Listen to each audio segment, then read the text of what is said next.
मेरा नाम है शिवा और आप देख रहे हैं रिवाज जूम। चलिए आज मैं एक ऐसा टॉपिक लेके आया हूँ आपके लिए जो बहुत ही इंपॉर्टेंट होता है, चाहे आप कंपटीशन हो या फिर अदर कोई भी एग्जाम। ठीक है, तो शुरू करते हैं आज के टॉपिक के बारे में। आज का टॉपिक है वर्ड विचार। वर्ड विचार बहुत ही अच्छा टॉपिक है, तो बेसिक से एकदम है और इसको अच्छे से इसको तैयार करेंगे। ठीक है, तो वर्ड विचार के बारे में पहला टॉपिक आता है। तो सबसे पहले हम जानते हैं कि वर्ड क्या होता है। तो वर्ड वो स्वर्णिम ध्वनियाँ होती है जो लिखित रूप में लिखी हुई रहती है, उन्हें कहते हैं वर्ड। ठीक है, वर्ड क्या होती है? स्वर्णिम ध्वनियाँ ठीक है, ध्वनि जो हम सुनते हैं उसको लिखने के लिए जब हम लिख देते हैं लिखित रूप, उस लिखित रूप के ध्वनि के, उस स्वर्णिम ध्वनि के लिखित रूप को वर्ड कहते हैं। ठीक है, तो वर्ड क्या होता है? वर्ड जो हम लिखने का तरीका होता है वो लिपि होती है, और वर्ड को लिखने के तरीके को कहते हैं लिपि। ठीक है, तो भाषा भाषा बनती है हमारी, वो वर्णों के या ध्वनियों के मेल से बनती है, या ध्वनि से मेल से शब्द बनते हैं, शब्दों से हमारे वाक्य बनते हैं, और उन्हीं वाक्यों का प्रयोग करके अपनी भावनाएं दूसरों तक पहुंचाते हैं। ठीक है, तो वर्णमाला की बात करें तो वर्ण विचार के अंतर्गत हम लोग वर्णमाला के बारे में पढ़ेंगे। तो वर्णमाला में मूल वर्णों की संख्या कितनी है? तो मूल वर्णों की संख्या क्या चीज? संख्या कितनी है? तो ये हमारी 44 है। कितनी है? 44 है। अब मूल वर्ण को जो हमारे हैं उनको दो भागों में बांटा गया। दो भाग कौन से? दो भागों में वर्णों को दो भागों में बांटा गया है। ठीक है, दो भाग में बांटा गया। पहला आता है स्वर और दूसरा होता है व्यंजन। दूसरा क्या आता है? व्यंजन। ठीक है, स्वर क्या होता है? स्वर वे वर्ड होते हैं जिनका उच्चारण हम स्वतंत्र रूप से कर सकें। ठीक है, जिनका उच्चारण स्वतंत्र रूप से हो। कैसा हो? स्वतंत्र रूप से अर्थात जिन ध्वनियों को हम स्वतंत्र रूप से उच्चारित कर सके वो कहलाएंगे हमारी स्वर ध्वनियाँ। ठीक है, स्वर कितने होते हैं? तो इनकी संख्या होती है 11 और व्यंजन होते हैं 33। ठीक है, तो स्वर क्या होते हैं? स्वतंत्र रूप से जिन वर्णों का, ध्वनियों को जब हम लिखते हैं तो वर्ड बन जाते हैं। तो जिन स्वतंत्र रूप से जिन वर्णों का उच्चारण हम करते हैं या जिन वर्णों का उच्चारण स्वतंत्र रूप से होता है उससे क्या कहते हैं? उसे स्वर कहेंगे। स्वर की संख्या हमारी यहाँ पे 11 है। स्वर होते कौन कौन से देख लेते हैं। आप लोगों ने सभी पढ़े होंगे। आ, छोटा आ क्या बड़ा आ, ई, उ, फिर री क्या आती है? री आती है। री, ए, ऐ, ओ, औ। तो ये हमारे 11 स्वर हो जाते हैं। ठीक है, तो ये स्वर जो हमारे हैं इनका स्वतंत्र रूप से उच्चारण होता है। ठीक है, ये वर्ण जो हमारे 11 हैं वो स्वतंत्र रूप से उच्चारित होते हैं। व्यंजन की बात करें तो व्यंजन जिन वर्णों का उच्चारण स्वरों की सहायता से हो उन्हें व्यंजन कहेंगे। क्या कहेंगे? जिन वर्णों का उच्चारण स्वर की सहायता से उन्हें व्यंजन कहते हैं। इनकी संख्या हमारी 33 होती है। कितनी होती है? 33। ठीक है, अब बात करते हैं हम, रुक जाओ इसको थोड़ा टाक देते हैं। अब बात करते हैं स्वर की। ठीक है, स्वर के कितने भागों में बांटा गया? तो स्वर हमारे दो होते हैं, दो प्रकार के स्वर होते हैं। स्वर कितने प्रकार के होते हैं? स्वर होते हैं दो प्रकार से। एक होता है स्वर होते हैं 3 प्रकार से। 3 प्रकार कौन कौन से? पहले ऋष्व स्वर, साफ लिखते हैं। पहला होता है ऋष्व स्वर, दूसरा होता है दीर्घ स्वर, तीसरा होता है प्लुत स्वर, ठीक है। ऋष्व स्वर जिन स्वरों का उच्चारण कम मात्रा में होता है, मतलब जिन स्वरों के उच्चारण में हमें कम मात्रा की आवश्यकता होती है, वायु की आवश्यकता क्या हो? कम हो, वो हमारे होते हैं ऋष्व स्वर। दीर्घ स्वर वो होते हैं जिनके उच्चारण में हमें अधिक वायु की आवश्यकता होती है। अधिक वायु मतलब दीर्घ स्वर ह्रस्व स्वर से 2 गुना उच्चारण करने में वायु की आवश्यकता होती है, एनर्जी, ताकत। ठीक है, तो जिन स्वर के उच्चारण में कम समय लगता है उन्हें ह्रस्व स्वर कहते हैं। जिन स्वरों के उच्चारण में ह्रस्व स्वर से दुगना समय लगता है उन्हें दीर्घ स्वर कहते हैं। और जिन स्वरों के उच्चारण में ह्रस्व स्वर से 3 गुना समय लगेगा उससे कहेंगे प्लुत स्वर। क्या कहेंगे? प्लुत स्वर। अब कौन कौन से स्वर हैं? तो इन्हीं 11 स्वरों को हम लोगों ने 3 भागों में डिवाइड किया है। पहला ह्रस्व स्वर में क्या आएंगे? जो हमारे मूल स्वर, इन्हें मूल स्वर भी कहा जाता है। इन्हें क्या कहा जाता है? मूल स्वर। मूल स्वर या ह्रस्व स्वर की संख्या कितनी होती है? 4 होती है। कितनी होती है? ह्रस्व स्वर और मूल, या कहें कि मूल स्वर की संख्या 4 होती है। कितनी होती है? 4। कौन कौन से होते हैं? तो अ, आ, ये अ, ई, उ, ए, आ, ई, उ और री। ठीक है, तो ये हमारे स्वर, हमारे जो 4 स्वर है ये क्या है? ये मूल स्वर या कहें इनको ह्रस्व स्वर, ह्रस्व स्वर। ठीक है, तो ये ह्रस्व स्वर या मूल स्वर की संख्या जो है 4 है। कौन कौन से? अ, ई, उ और री। ठीक है, दीर्घ स्वर, जैसे कि मैंने कहा कि इनको उच्चारण में हमको 1 मात्रा का समय लग रहा है, मतलब बहुत हल्की हवा की आवश्यकता पड़ रही है। ऑक्सीजन जो हम हवा लेते हैं, प्राणवायु से, प्राणवायु भी कहते हैं ना। तो इस प्राणवायु के उच्चारण में, इन वर्ड के उच्चारण में प्राणवायु की आवश्यकता हमको कम होती है। जैसे अ, ई, उ, री, इसको बोलने में हमारा जो हवा है, प्राणवायु जो हमारा आउटलेट है, मतलब जो हमारा इनटेक आउट होता है ना, एयर, हवा जो बाहर निकलती है वो बहुत ही कम होती है, जिससे इसको बोलने में बहुत कम हवा की आवश्यकता हो रही है। अ, ई, उ, री। वहीं अगर हम दीर्घ स्वर की बात करें तो जो हमारे इन्हीं का दीर्घ रूप होता है, इन्हीं का भी दीर्घ रूप मतलब आ, ई, उ। ठीक है, और बाकी के जो बचे हुए ए, आए, ओ और आओ, ये हमारे क्या है? ये हमारे कहलाते हैं दीर्घ स्वर। अब आप कहेंगे इसमें और इसमें तो 11 दोनों डिवाइड हो गए, प्लस स्वर कौन से होगा? तो जैसे कि आपने पढ़ा होगा कि ओम, ओम एकमात्र आपने एग्जाम्पल पढ़ा होगा, इसका एक एग्जाम्पल होता है ओम।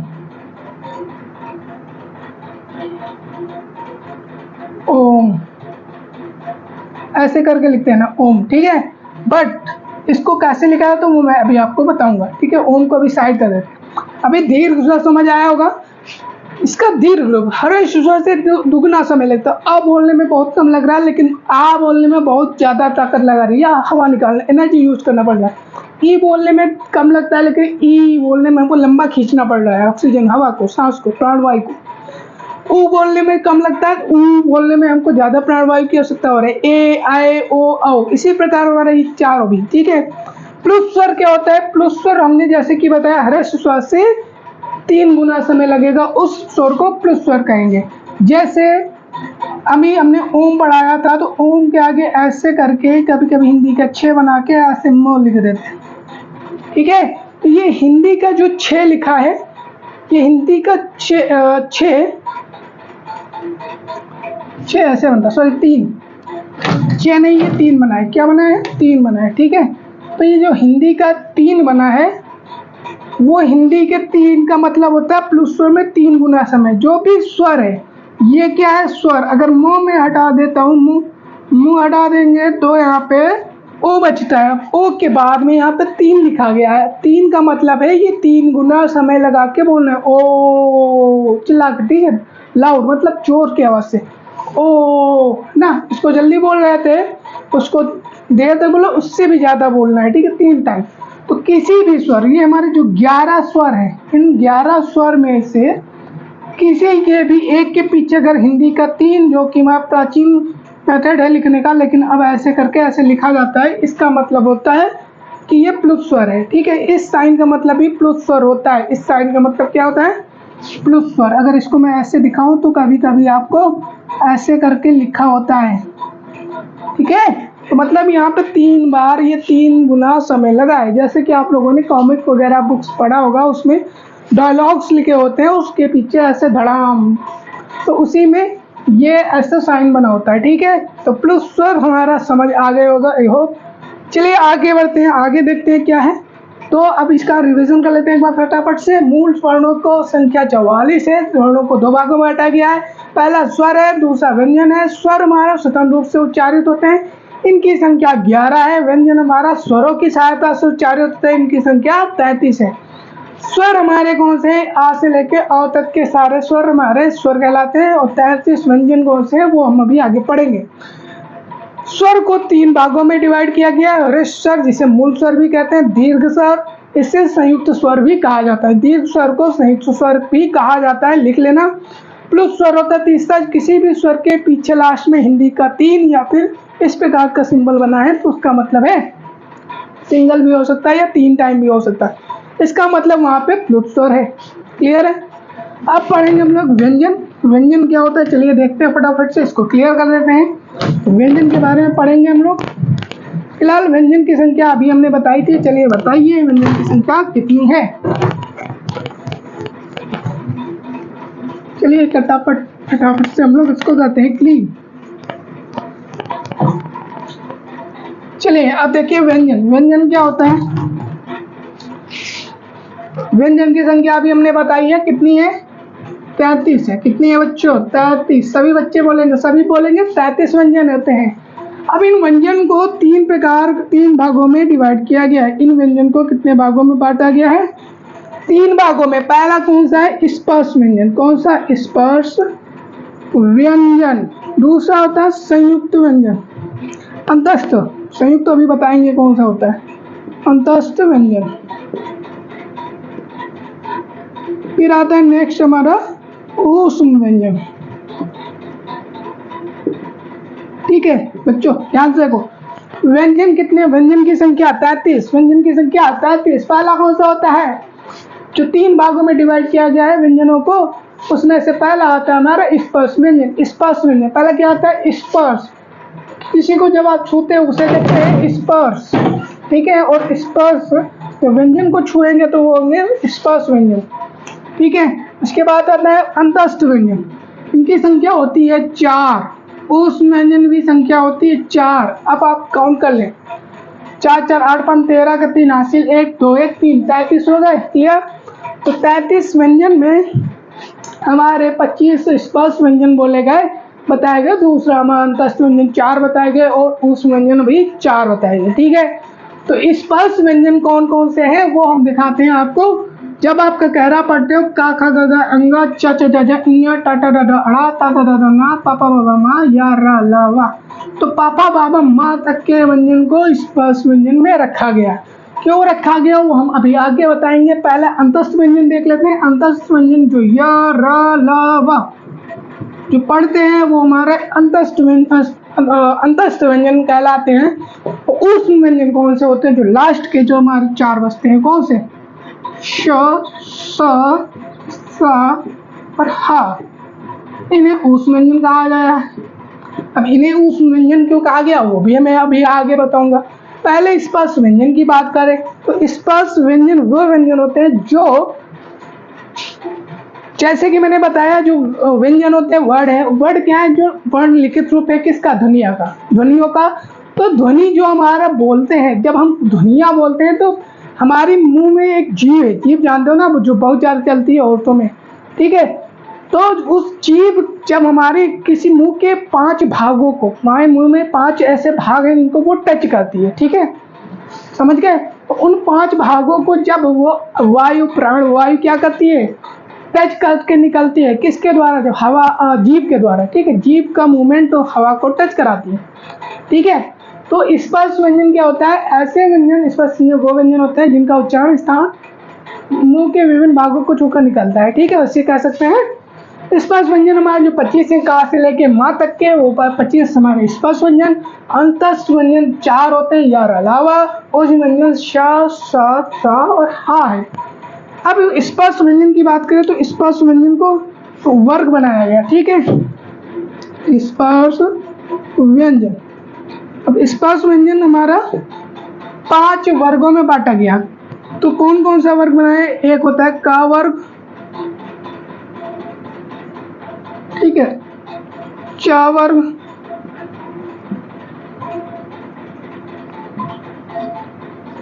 का चा टा ता पा वर्ग। ठीक है, अब ये ऐसे वर्ग क्यों बनाए गए हैं? क्योंकि जो हमारा वर्ड स्टार्ट होता है तो इसी इसी तरीके से स्टार्ट होता है। तो पहले हमारा जो वर्ग आता है वो का आता है, मतलब क ख ग घा और एक आता है अंगा। ठीक है, ये होता है बच्चों अंगा। अंगा में ध्यान रखना, अंगा में सामने बिंदी लगी होती है इसे अंगा बोलते हैं, ना कि अड़ा। ठीक है, कुछ जगहों पे इसे अड़ा भी बोलते हैं। तो ये होता है अंगा। उसके बाद चा आता है, चा छा जा झा इया। ये आता है टा ठा डा ढा और ये अड़ा। ये आता है ता था दा धा और ना। ये आता है पा हा बा हा अम्मा। तो इन्हें बोलते हैं स्पर्श व्यंजन। अब देखो यहाँ पे एक देखा, यहाँ पे वर्ग बना दिया गया। वर्ग ये क्या बना है, का वर्ग, चावर, टावर, तावर, पावर। इन वर्गों को, ठीक, अब देखिए ध्यान से, इन वर्गों को बोलने में हमारे मुख में जो जीभ होती है मूवमेंट करती है। मूवमेंट मतलब अलग अलग भागों को छूती है। देखिए जैसे ही हम का बोलते हैं, का वर्ग में जो हमारी प्राणवायु हवा कहाँ से निकल रही है। अब सभी लोग इसको प्रैक्टिस करेंगे। का वर्ग को बोलिए, क ख ग घ अंग। फिर से बोलेंगे क ख ग घ अंग। तो हम प्राणवायु पे अपने फोकस करेंगे और उस प्राणवायु को फोकस करो कि कहाँ से निकल रही, क ख ग घ अंग। जैसे ही बोलते हैं तो यहाँ पर जो जीभ होती है वो जीभ हमारे गले को ब्लॉक ओपन करती है। जीभ क्या कर रही है, पीछे को जो तालु होता है सबसे लास्ट में ये गले के पास, उसको यहाँ पर ओपन क्लोज करती है। फिर से बोलेंगे क ख ग घ अंग। तो जो प्राणवायु होती है यहाँ से निकले, कंठ से निकल रही ना, कंठ हवा जब जीभ ब्लॉक कर देती है तो गला हमारा कंठ क्या होता है, अवरुद्ध होता है, रुकता है, फिर झटके से हवा निकलती है। वैसे ही क ख ग घ अंगा, क ख ग घ अंगा। तो ये कहाँ से प्रोनाउंस हो रहा है, ये एक ही स्थान से प्रोनाउंस हो रहे हैं, जिसे बोलते हैं कंठ। क्या बोलते हैं, कंठ। ठीक है, तो का वर्ग का उच्चारण स्थान कौन सा हो जाता है, कंठ होता है। तो क्वेश्चन कैसे बनते हैं, तो पूछ देगा का वर्ग का उच्चारण स्थान कहाँ से होता है, या फिर आपसे पूछ देता है का वर्ग, जो का वर्ण है उसका उच्चारण स्थान क्या है, या खा वर्ण का उच्चारण स्थान क्या है, या गा घा अंगा। इन पांचों से कोई वर्ड पूछ सकता है या फिर सीधे वर्ग पूछ सकता है कि इसका उच्चारण स्थान बताइए। उसके बाद आता है चा वर्ग। चा वर्ग में जो हमारे कितने अक्षर हैं, यहाँ पे सभी पाँच के होते हैं। ये टोटल 25 बन जाते हैं। ये 5, देखो ऐसे काउंट करोगे तब 5 है, ऐसे काउंट करोगे 5, तो ये 5 × 5 होते हैं 25। या आप एक एक करके पूरा दे सकते हैं। ये 25 हमारे वर्ण है, व्यंजन है। ठीक है, 25 व्यंजनों को वर्ण हमारा स्पर्श व्यंजन कहा गया, क्योंकि ये इसमें प्राणवायु हमारे मुख्य विभिन्न भागों को स्पर्श करती है, इसीलिए इसको स्पर्श व्यंजन कहा गया है। अब चा छा जा झा इया में देखेंगे तो चा छा जा झा इया आपको बोलना पड़ेगा, तभी आपको समझ पाएंगे। चा छा जा झा इया, तो आपकी जो जीभ है, जीभ वो ऊपर के तालु को टच कर रहे, चा छा जा झा इया, चा छा जा झा इया। थोड़ा मुंह को खोलेंगे तो आपको फील होगा कि आपका कहाँ जीभ आपको टच हो रही है। अगर मन में बोलेंगे तो शायद ना समझ आए। तो सबसे पहले आपको प्रैक्टिस करना है बोल के, ठीक है। जबकि आपको ये मस्तिष्क में ना जो हमारा क्या बोलते हैं इंग्लिश में, जो हमारा मस्तिष्क होता है, 2 मेमोरी होती है, प्राइमरी और सेकेंडरी की तरह। मतलब एक होती है जो अभी याद रहती है, दूसरी जो सबकॉन्शियस माइंड में चला जाती है चीज़ें। जब आप प्रैक्टिस करते हैं वो चीज़ें आपके सबकॉन्शियस माइंड में चली जाती है। जैसे आप गाड़ी चलाते हैं तो गाड़ी चलाना जब सीखते हैं तब आपको याद रखना पड़ता है कि गियर कौन सा डालना है, कौन सा गियर पर उतारना है, कब। लेकिन जब आप उसको प्रैक्टिस करते हैं तब वो आपके सबकॉन्शियस माइंड में चला जाता है। लेकिन तब आप क्या करते हैं, गाड़ी चलती रहती है और आप इधर उधर भी देखते रहते हैं। ठीक है, तो वही मैं कह रहा हूँ कि आपको भी जब प्रैक्टिस करना है, इसको बोलना है चा छा जा जाइए, तो जब जीभ आपकी टच करेगी तो वो चीज़ें आपके सबकॉन्शियस माइंड में चली जाएंगी। ठीक है, तो चा छा जा जाइए होता है तालु, तालु। ठीक है, इसे तालव्य भी कहते हैं, तालु या तालव्य। समझ आया, तालव्य क्या समझ आया, कि जो हमारा चा वर्ग है उसका उच्चारण स्थान क्या, तालु का है या तालव्य। तालु मतलब जो ऊपर का उभरा हुआ भाग होता है, चा छा जा जा इया। ठीक, अब आता है टा वर्ग। क्या आता है हमारा, टा वर्ग आता है। अब इसको प्रोनाउंस करेंगे टा ठा डा ढा अड़ा, टा ठा डा ढा अड़ा। अब जैसे हमने कहा टा ठा डा ढा अड़ा, तो टा में हमारे बोलने पर जीभ क्या हो रही, ये जीभ मान लो ये क्या आपकी जीभ है, ये ऐसे करके लड़ रही, ऊपर तालु में ऐसे टच होती है और झटके के साथ होता है टा ठा डा ढा अड़ा। ठीक है, टा ठा डा ढा अड़ा। तो ये जब जीभ हमारी क्या हो रही, मुड़ रही है, ठीक है, मुड़ रही है, तो मूर्धन्य, मूर्धन्य, ठीक है, या मूर्धा भी बोलते हैं, मूर्धा, दोनों नाम मैं बता दे रहा हूँ, मूर्धा या मूर्धन्य, ठीक है, याद रखेंगे। तो मूर्धन्य जब हमारी जीभ मुड़ती है तो वो टा ठा डा ढा अड़ा, तो ये तीनों, ये चारों, ये पांचों, ये जो भी 1 2 3 4 5 वर्ड जो दिए गए हैं वो सारे एक ही जीभ के एक ही मूवमेंट में आ जा रहे हैं। तो ये हो गया हमारा मूर्धन्य, इसीलिए इसे मूर्धन्य कहा गया। तो टा जो वर्ड है उसका उच्चारण स्थान क्या होता है, मूर्धन्य। ठा कौन सा उच्चारण स्थान है, मूर्धन्य। पेपर में क्वेश्चन कैसे बनेगा, तो पेपर में आपको इन पांचों में से 3 आपको कोई वर्ड दे देगा और चौथा वर्ड कोई और दे देगा, तो पूछेगा आप मूर्धन्य व्यंजन में से कौन सा व्यंजन नहीं है, ठीक है, या कौन सा वर्ड नहीं है। तो आपको पता होगा टा ठा डा डा अड़ा, तो में से हमारे पांचों हैं, मान लो इसमें से 3 को स्टार्टिंग के 3 दे दिए और चौथा आपको जा दे दिया, तो आप कैसे पहचानेंगे, तो तुरंत आपको बोल देना टा ठा डा डा अड़ा। तो तीनों में देखेंगे यहाँ पे हमारे जीभ मुड़ रही है, लेकिन जा में हमारा जीभ तालु चिपक रहा है, और इसीलिए इसे तालव्य व्यंजन कहेंगे, तो इसमें से हमारा जा नहीं हो जाएगा। तो ऐसे आपको इसमें क्वेश्चन देखने को मिल सकते हैं। उसके बाद है ता वर्ग। ता वर्ग में क्या होता है, ता था दा धा ना, ता था, अब बोलिए सभी लोग, ता था दा धा ना, ता था दा धा ना, ता था दा धा ना।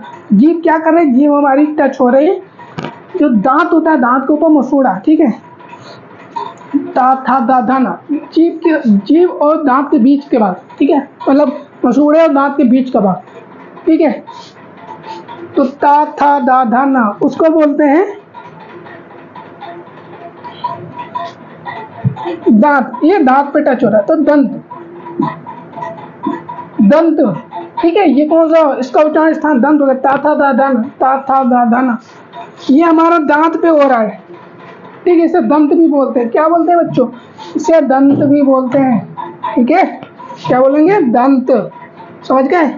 तो ता था दा धा ना जैसे ही बोला हमने, ये हमारा दांतों को टच कर रहा है, ये जीभ किसको जा रही है, जीभ दांतों को, तो हमारा ये हो गया दंत। अब बात करें पा फा बा भा मा, पा फा बा भा मा, ध्यान देखिए, पा फा बा भा मा, मैं इधर सिखा रहा हूँ, पा फा बा भा मा, हमारे होंठ क्या कर रहे हैं, आपस में टच हो रहे हैं, पा फा बा भा मा, क्या आप इसे बोलिए, पा फा बा भा मा। तो ये क्या कर रहा है, हमारी जीभ हवा निकलने, होंठ को आपस में टच करने पर, खुलने पर हो रहे, क्लोजिंग ओपन होने पर, ये हमारे ओष्ठ, ओठ या ओष्ठ है, ओठ भी कह सकते हैं या ओष्ठ है। तो ये हमारे व्यंजन हो गए, ठीक है। तो ये हमारा आपको स्पष्ट व्यंजन समझ आ गया होगा। तो पापा बाबा में ओष्ठ होता है, इसको रिवाइज करते हैं फटाफट से 2 सेकंड में। का वर्ग, का वर्ग में हमारे 5 व्यंजन होते हैं, काका गंगा, इसका उच्चारण होता है कंठ। चा वर्ग, चाचा चाचा यहाँ तालु होता है, इसे तालव्य भी बोलते हैं। चा वर्ग, चाचा चाचा यहाँ तालु हो गया। टा वर्ग में मूर्धा, मूर्ति है जीभ, तो टाटा टाटा अड़ा हो गया। फिर ता वर्ग में आता है दंत, दांत में सारे जीभ लड़ती है, जब हम वर्ड सारे बोलते हैं, ता था दादा ना, ता बोलेंगे तब भी आपको ता दादा ना सारे जीभ में लड़ रहे हैं, ठीक है। पा वर्ग में होंठ आपस में लड़ते हैं, इसलिए ओष्ठ नाम दिया गया है। हमारे स्पष्ट व्यंजन आपको समझ आए होंगे। चलिए अब आप बात करते हैं अंतस्थ व्यंजन की। अंतस्थ व्यंजन आपको यहाँ पे दिख रहे होंगे ऊपर ही, जो हमारे 4 है। अब इनको उच्चारण स्थान आपको बता देते हैं। अंतस्थ व्यंजन का भी उच्चारण स्थान है, ठीक है। तो उच्चारण स्थान कहाँ पे है वो हम लोग अभी देखेंगे। अगर इनकी बात करें तो उस व्यंजन में, ये अंतस्थ व्यंजन में आते हैं। अंतस्थ व्यंजन क्यों कहा जाता है, इसके पीछे बात करते हैं। पहले अंतस्थ व्यंजन को क्यों कहा जाता है। अंतस्थ व्यंजन इनको इसलिए बोलते हैं क्योंकि ये हमारे जीभ का जो मूवमेंट होता है, जो जीभ का मूवमेंट होता है वो पूर्ण रूप से नहीं होता है। जैसे जीभ ऊपर टच कर रही है या ऊपर भाग रही है, दाएं बाएं कहीं से हो रही है, लेकिन इसमें अंतस्थ जीभ मूवमेंट होती है बहुत कम, हल्की मूवमेंट होती है, बहुत हल्की मूवमेंट होने का इन्हें अंतस्थ व्यंजन कहा गया। या बोलेंगे तो जीभ जो हमारी है उस फूल जाती है हल्की सी, ऐसे। ये मान लो ये क्या है, मान लेते हैं ये हमारी जीभ है, ठीक है, ये जीभ है, तो जीभ ऐसे फूल गई, ये क्या, जीभ ऐसे फूल जाती है, बीच में फूला हुआ, देखो जैसे ये उठा हुआ भाग दिख रहा है ना नीचे, ये उठा हुआ भाग, ये क्या हो रहा है, फूल जा रही। या र ल व, ठीक है। तो इसमें जीभ का मूवमेंट बहुत कम होता है, इसलिए इसे क्या बोलते हैं, अंतस्थ व्यंजन। अब जैसे क्या या बोलेंगे तो ये हमारा तालु पर हल्का हल्का टच होता है। या र में मुड़ता है, ला ला हमारा जीभ दांत, दांत में टच करता है, वहाँ में हमारे होठ टच करते हैं, इसलिए इनको ने उच्चारण स्थान में बता दिया। ठीक है, उस व्यंजन को कहा जाता है। उष्ण का मतलब होता है गर्माहट। जब हम वायु, प्राणवायु हमारी निकलती है मुंह से, ठीक है, गर्म होकर मतलब जब हल्के इसको हम महसूस करेंगे तो ये हल्की गर्म महसूस होगी। जैसे शा बोलते हैं, सा बोलते हैं, सा बोलते हैं और हा बोलते हैं। इन सा का उच्चारण स्थान आपको पता होना चाहिए। इसको शा बोलने के लिए हमको तालब का सहारा लेना, मतलब अभी बताया ना, जीभ को फुलाना पड़ेगा। शा, थोड़ा सा जीभ को पीछा करो, सिकोड़ दो, फुला लो, शा। इस सा को बोलने के लिए हल्का सा मोड़ लो जीभ ऊपर को, हल्का सा ये आगे वाला टो ऐसे मोड़ दो, सा, ठीक है, सा, शी। जब हम शिवा बोलेंगे, शी में हमारी जीभ ऐसे हो रही, षटकोण बोलते हैं, आप षटकोण बोलते हैं, षटकोण बोलते हैं। तो जीभ स्टार्टिंग में हल्की सी ऐसे पैंट होती है। मान लो ये क्या है आपकी जीभ, ये हल्की सी आगे का टो ये जो है मुड़ जाती है, षटकोण, ठीक है। फिर सपेरा, तो सपेरा बोलते हैं, जीभ हमारी यहाँ जा रही, ये मान लो आपका क्या है, ये दांत है, ठीक, ये मान लो ये 3 आपके दांत है, ये 3 दिख रहा है, ये जीभ है, ये जीभ यहाँ से ऐसे निकल रही, यहाँ से हवा टच करके निकल रही जीभ से, ठीक है। सपेरा, जीभ आ रही दांतों के पास, सपेरा, फिर जीभ दांत में टच करती है तो सा बोलते हैं सपेरा। हा बोलते हैं तो हा में हा के हाथ लगाओ तो आपको भाप लगेगा, गर्म। हा बोलेंगे तुरंत आपको क्या लग रहा है, भाप लग रहा है। इन्हीं को बोलने पर आप ऐसे हाथ लगा के बोले और इस वाले भाग को करो तो आपके यहाँ पे सेंसेशन होगा, आप पे फील जल्दी होगा। शा, सा, हा, तो आपको पता चल जाएगा यहाँ पे क्या हल्की हल्की गर्म हवा निकलती है, इसीलिए इसे क्या कहते हैं, इसे उष्ण व्यंजन कहते हैं। अब मैंने यहाँ पे जो मूल रूप से हमारे व्यंजन था 33 स्वर हमने बता दिए हैं, और कुछ अतिरिक्त स्वर आते हैं और कुछ अतिरिक्त वर्ण हैं, उनके बारे में डिस्कस कर लेते हैं। तो हमारे अगर हम बात करें तो मूल रूप से हमारे जो वर्णमाला में वर्ण है वो हमारे 44 है, लेकिन मैंने कहा है कुल बात करें, कुल मतलब टोटल कितने हैं, 52 है, ठीक है। 44 तो हमारे मूल है, मूल ये मतलब मुख्य है, बाकी जो मिला जुला के बनाए जाते हैं वो टोटल 52 आ जाते हैं। तो अब टोटल 52 कौन कौन से हैं अभी मैं काउंट करा दूंगा। अब यहाँ पे देखो, मैं उसमें बताया था, उस समय मैंने एक यहाँ पे बताया था संयुक्त व्यंजन, मैंने बोला था संयुक्त व्यंजन, ठीक है। अब संयुक्त व्यंजन क्या होता है, जैसे कि नाम से पता चला, संयुक्त का मतलब होता है मिला के जुला के बनाया गए शब्द, वाक्य, वर्ण संयुक्त व्यंजन होंगे, ठीक है। जो वर्ण हमारे मिला के बनाए गए होंगे वो हमारे संयुक्त व्यंजन कहलाएंगे। संयुक्त व्यंजन कैसे होते हैं, ये हमारे 4 होते हैं, छा, त्रा, ज्ञा और एक होता है श्रा, श्रमिक वाला, ठीक है। जो छा होता है, का और शा मिलके, का और शा मिलके छा बनते हैं।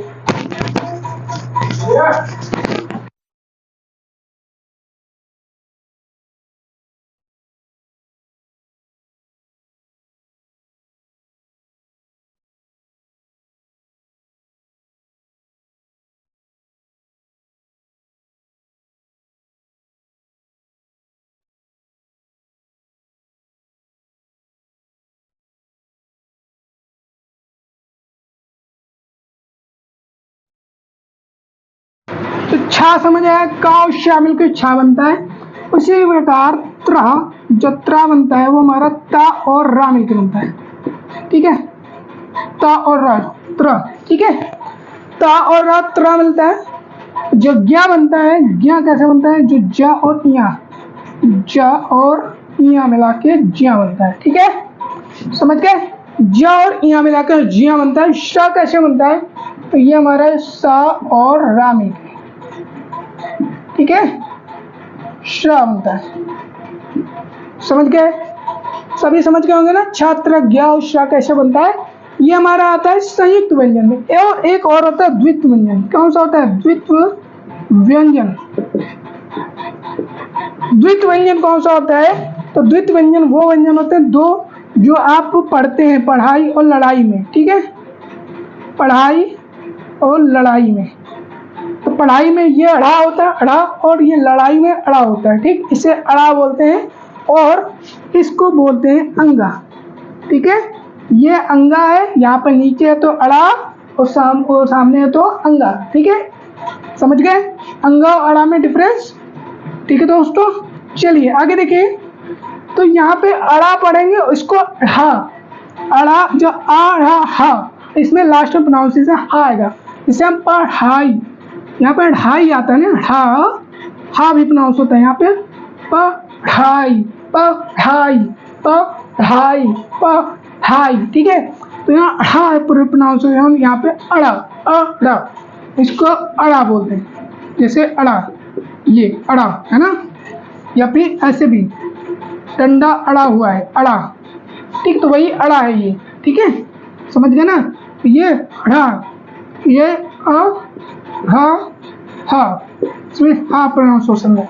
ठीक है, प्रोनाउंसिएशन हा का भी यहाँ पर हा, पढ़ाई लड़ाई, पढ़ाई लड़ाई, पढ़ाई हाई निकल रहा है ना, पढ़ाई पढ़ाई पढ़ाई है ना, पढ़ाई।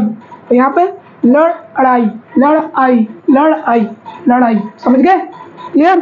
तो आप देखेंगे यहाँ पे 2 आते हैं द्वित्व व्यंजन और संयुक्त व्यंजन की संख्या 4 है, समझ गए। अब टोटल कैसे होते हैं वो मैं काउंट करके आपको एक बार बता देता हूँ। चलिए देखिए, यहाँ से मैंने मिटा देता हूँ इसको जल्दी से। अभी हमने ऊपर बताया 25 हमारे इस पास होते हैं, 4 हमारे अंतस्थ होते हैं, उस व्यंजन 4 होते हैं। इसमें आता है हमारा संयुक्त व्यंजन। संयुक्त व्यंजन जो हमारे मूल व्यंजनों को मिला के बनाए जाते हैं, इनकी संख्या भी 4 होती है। हम इसमें स्पेलिंग लिख देते हैं छत्रज्ञा, छत्रज्ञाश्र। ठीक है, उसके बाद बताया हमने द्वित्व व्यंजन, द्वित्व व्यंजन इनकी संख्या होती है 2, कौन सी, वही हमारा अड़ा और हा। ठीक, दिमाग समझे। अब व्यंजन की बात करें, व्यंजन काउंट कर लो आप, ये 25 और 4 4 4 2, तो 4 2 6 4 10 4 14 5 19। ठीक है, 14 5 19 का 9 हासिल, 1 2 1 3, तो ये 39 टोटल हमारे वर्ड हो गए। अब स्वर की बात करें तो 11 कौन से, आ से लेके अ तक, वो कितने थे, 11 थे स्वर, कितने, 11 स्वर। और इसमें 2 और आते हैं अयोगवा, अंग और आहा। अंग और आहा ये 2 आते हैं, ये होते हैं अयोगवा। इन्हें क्या बोलते हैं, अयोग वाह, अयोग वाह। अयोग वाह मतलब ये ना तो स्वर है ना ही व्यंजन। इनका उच्चारण स्वतंत्र रूप से भी होता है, और इनका उच्चारण स्वरों की सहायता से होता है, और इनके स्वर की तरह प्रयोग किया जाता है। ठीक है, इनका उच्चारण क्या होता है, स्वरों की सहायता। ये का आ लगा है ना, ये आ हमारा स्वर है, तो इनका उच्चारण जो है वो स्वर की सहायता से होता है, और इनका जो प्रयोग होता है वो स्वरों की तरह। स्वर मतलब जो मात्राओं के, स्वर हमारे मात्रा के रूप में यूज होते हैं, तो इनका भी प्रयोग भी हम लोग मात्रा के रूप में करते हैं, इसलिए इसे अयोगवा में रखा गया, क्योंकि ना तो ये स्वर है ना ये व्यंजन है। अब देखो काउंट कर लेते हैं, तो 11 2 13, अब 13 इसमें जोड़ दो, 9 3 12, 2 हासिल, 1 3 1 4 1 5, तो टोटल वर्ड जो ऑल टोटल वर्ड है वो 52 है। लेकिन मूल वर्डों की संख्या हमारी कितनी है, टोटल 44 है, जिसमें से 11 स्वर होते हैं, 35 हमारे व्यंजन होते हैं। तो आज के लिए इतना ही रखते हैं, मिलते हैं नेक्स्ट वीडियो में नेक्स्ट टॉपिक के साथ। धन्यवाद।